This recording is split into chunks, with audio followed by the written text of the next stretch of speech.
This is a 2011 BMW 128i, and today we're adding a flex fuel system to it.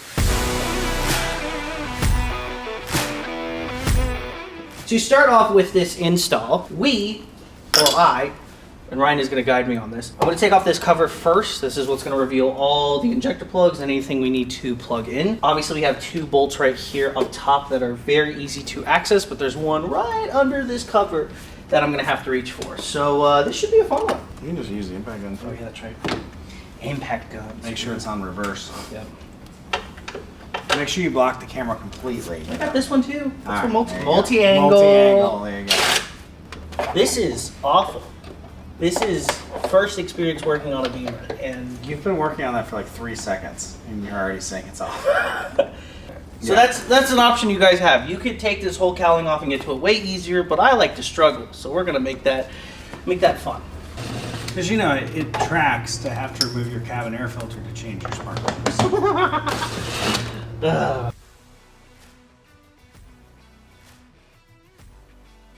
So, not too bad. Oh yeah, that was not that bad. A couple 8mm meters and some clips. That's not. Oh, yeah, no, we needed. There was a mystery one we didn't see. Oh, the mystery one. Yeah, the mystery one would have been a problem. Yeah. Okay. Don't be afraid of YouTube, kids. And obviously, this is not a DIY on how to take apart your BMW. No, it's not. But it's just what you got to do so you can put this amazing E85 kit on. And then we are going to put the oil cap back on, so we don't get any foreign objects in the motor and break it. I didn't break anything, did I? Probably. That's reassuring. See, if you're not Ethan, this doesn't take as long. Rowdy's doing all kinds of crazy stuff over there. Did you seen that? Man, it's possessed. Battery thing again. Yeah, let's just disconnect the ground. It's weird.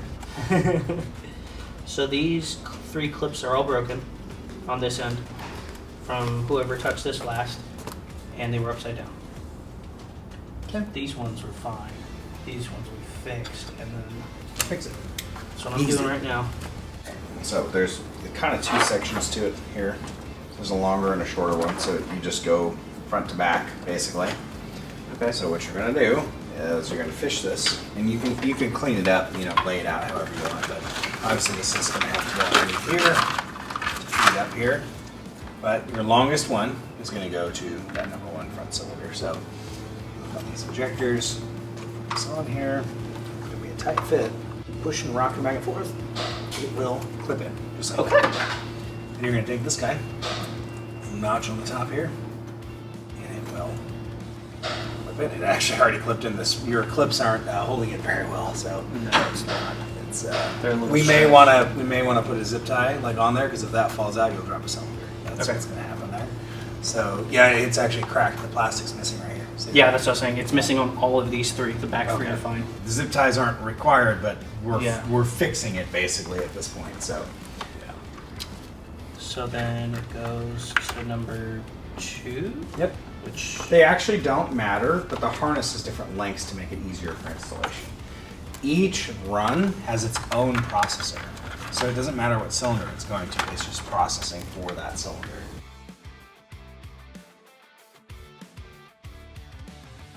So what is the reason for you doing it like this instead of just having it all connected Just on one side? So the power is in this one too. Okay. It separates it out so you kind of know that's in there, but it's just, honestly, in the manufacturing process, we'd have to go to a lot wider looming coming through, and so this keeps it so it doesn't, the looming's not massive. We might have got enough zip ties for the job. Oh my god, can you show the camera?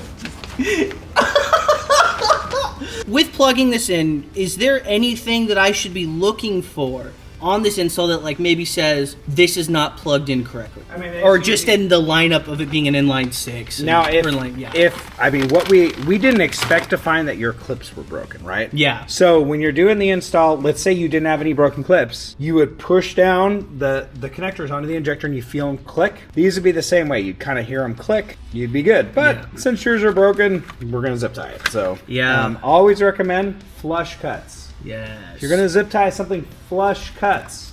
Will save your knuckles. It'll save someone else in the future, please don't use zip ties without flush cuts. Okay, Gosh. so how do we want to zip tie this? Yeah, so there's a couple of different ways we could do this. So you can do the connector, you know, around.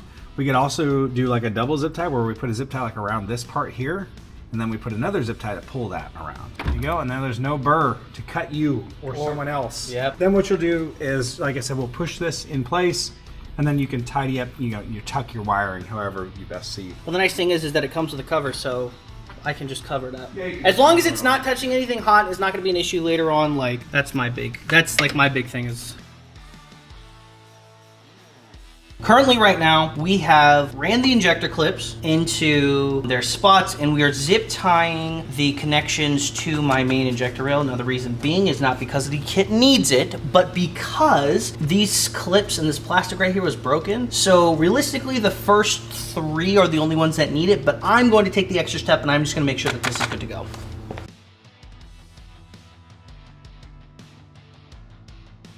The fuel, you're basically done with your harness. Once you got to figure out where the brain's going to live. There's only a couple other things that you have to connect for the harness here. So one of them is ground, which is going to depend on where your brain lives. If you put it on that side, there's a ground right here, and DME ground. So that's a great place for that ground to go. And this is for your fuel sensor. That's it.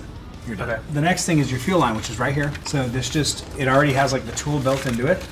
So you literally just push back on this. So we'll get a rag. I'm going to shove it, bunch it up in there to catch the fuel. And we'll just push on that blue guy there. Let's see. And then push your line towards it. You can feel a little teeth clip in. And it slides off. Now there's an adapter and a fuel line that come with the kit. This is if we're using the standard sensor. What you do is you take your fuel line, plug your adapter in. So that goes from the BMW size to the GM size. I'm going to take our sensor and our provided fuel line. We're gonna put this towards the back of the engine. These are 2 different sizes. So one size goes to the rail. Here, click. And what we're gonna do is, it just kind of depends on where the sensor is gonna live, like what direction you want that to go. This guy will go on here. So we're gonna wanna take this loose because that's holding the fuel line right there. And we're gonna need to like basically push the fuel line back down, like so that we can hook the sensor in there. So right now, see how it's holding it like that? It would like pinch. Yeah. So if we undo that guy, I'll go grab a tool for it. You can just put your rag under there, nothing's gonna leak. All right, so now our line can move freely. And the reason I have it like that is we don't wanna kink it too bad right here. Yeah. So this is just kind of like, you get it to sit where it can sit. So, and that's the sensor installed. Like I said, you can put it, kind of like with the wiring, you can get it to sit wherever you want it to sit. What you can do actually at this point right now is you can start it and make sure, well you can't because this is unplugged. But we can plug that, anything you unplug like that, you can plug it back in and make sure it runs right. Is there anything else we unplugged? The temperature sensor, but I think that's just for your... That's the inside. Yeah, but it'll still throw a fault. It's a BMW. And then you can go ahead and start it, and we'll check for fuel leaks, and we'll check for... Obviously, it shouldn't misfire or anything, but it's everything else. There's nothing else that got unplugged, right? Now I'll check for fuel leaks if you want to fire it up. It'll take just a second longer to crank because the fuel line got emptied, so...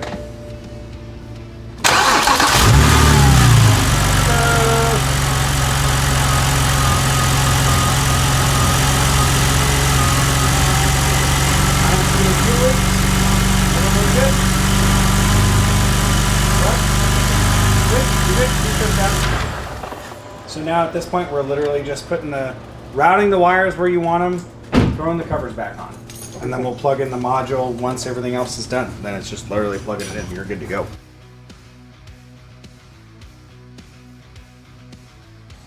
There you go, that's installed. Wow. So that's literally for, like I said, that kit was developed on the 3 series, not the 1 series, with the same engine. So for having to kind of figure out where to put, you know, just how to get the covers and all that stuff off to fully installed, how long did that honestly take us? Maybe an hour at that. That's with figuring everything out. Yeah.